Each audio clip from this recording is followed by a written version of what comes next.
Good morning po, no? Martes, bigayan ng bigas dito sa Barangay 91, Sony, District 1, Tondo, Manila. Ito, hindi ko lang kung ilang kilo, ha? Alam niyo po yung kaya mayroong mga bigayang bigas ngayon kasi po deklara pong calamity area ang Manila. At dahil deklarado pong calamity ang Manila, meron pong pondo ang barangay na certain amount upang magamit po nila sa calamity. Halimbawa, kung kaning magkano, bibili sila ng bigas at mamimigay sila sa barangay. Ngayon, sino ang dapat pasalamatan dyan? Wala pong iba kundi yung mga taxpayer. Kasi po yung taxpayer, sila po yung nagbibigay pondo sa gobyerno. At ang gobyerno naman po, silang gumagamit ng perang binayad ng mga taxpayer. Kaya kung meron kang pasasalamatan sa iyong buhay sa pagbibigay ng ganito, in time of crisis, may nagbibigay pong bigas, yan mga taxpayer. Mga taxpayer, maraming salamat po sa inyong mga walang sawang pagbayad ng buwis upang magamit ng gobyerno sa iba't ibang larangan ng pamumuhay kaya ng calamity. Tingnan niyo po. Yan.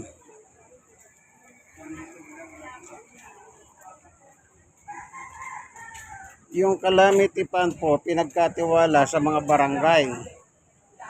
Kasi po silang higit na nakakaalam sa mga kalugar nila. Kaya hindi po pera ng barangay yan. Yan ay pondo galing sa taxpayer na pinagagamit po sa barangay na just in case magkaroon ng calamity ay magagamit po nila, no? Kaya sa batas yan na yung calamity fund hindi po pwedeng i-convert sa ibang bagay. Kasi nga po standby pondo yan. Baka magkaroon ng mga kalamidad sa mga barangay o area. Ganyan po. Kung wala naman deklarasyon ng calamity, hindi po pwedeng gamitin yan. Kasi kailangan gamitin mo yan pag may deklara ng calamity. Kaya ang Maynila, isa sa mga diniklara pong kalamidad.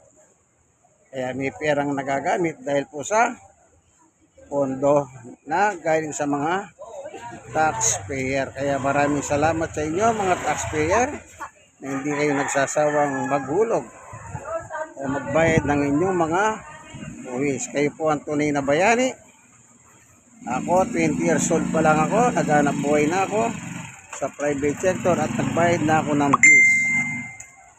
Tuloy-tuloy po yun. Kaya kung sino man ang dapat maginabang, karapatan ko naman makinabang. Sige, hanggang dito na lamang po, ano? Itong bigayang bigas sa aming barangay. Barangay 91, Sony, District 1, Tondo, Manila. God bless us all po. Inyong kaibigan kay Jesus, Brother Armani Bautista. Ayan na po.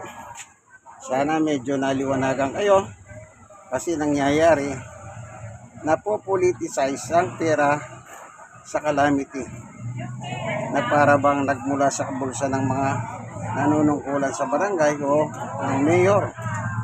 Kaya marami akong nakikita sa salamat mayor. Bakit mo siya pasasalamatan? Di naman niya pera yan. Galing sa tax yan na binabayad ng mga naghahanap buhay.